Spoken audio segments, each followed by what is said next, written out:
पालन करते समय आसपास में किन पौधों का इस्तेमाल करना चाहिए ताकि मछली पालकों को दोबारा लाभ मिले? देखिए, इसमें मुख्य रूप से ध्यान ये देखने की चीज़ होती है कि पत्ते जो हैं मुलायम होने चाहिए, जो कि आसानी से उसमें सड़ जाए, गल जाए। दूसरा ये होना चाहिए कि वो थोड़ी उनमें पौष्टिकता भी होनी चाहिए कि पानी की क्वालिटी को ख़राब नहीं करें। तो इसमें जनरली हम लोग सहजन की बात करते हैं कि सहजन का पौधा लगाइए। हम लोग बात करते हैं जामुन के पौधे की बात करते हैं कि जामुन का पौधा लगाइए।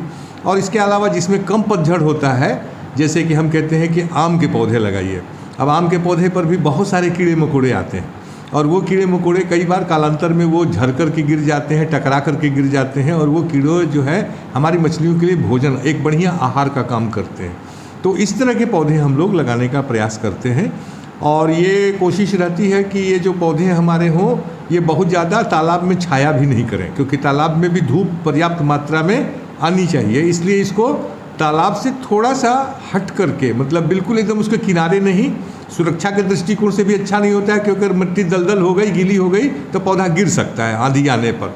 तो इसको थोड़ा तालाब से थोड़ा दूर लगाते हैं कि थोड़ी बहुत छाया उसकी जाए कभी कभी, और उसके पत्ते अगर गिरते हैं तो वो आसानी से उसमें सड़ जाए, सड़ करके एक अच्छी खाद बन जाए, जिससे कि प्लैंक्टन जो होता है, जो कि हमारी मछलियों का मुख्य आहार होता है, तो ये प्लैंक्टन के विकास में जो है ये सहायक होते हैं। इसके अलावा इनके चलते बहुत सारे कीड़े मकोड़े आते हैं, जो कीड़े भी जो है हमारे मछलियों के लिए एक अच्छा आहार होते हैं। और उनको आकर्षित करने का एक बहुत अच्छा तरीका है कि पेड़ पौधे हमने लगा दिया और रात में वहाँ पे हम बल्ब जला देते हैं, या एक लैंप पोस्ट अगर हम लगा देते हैं और उसमें एक बल्ब जला देते हैं, तो पेड़ों पर के जितने कीड़े हैं वो सारे उस बल्ब के ऊपर आ जाते हैं और बल्ब से टकरा करके वो रात भर जो है हमारे तालाब में गिरते रहते हैं।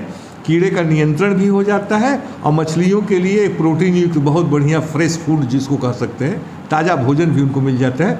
तो मछलियाँ भी खुश रहती हैं, पौधे भी खुश रहते हैं और दोनों जो है दोनों का विकास बहुत अच्छा होता है। ऐसे काम करने वाले मछली पालकों को केवीके कैसे मदद करता है?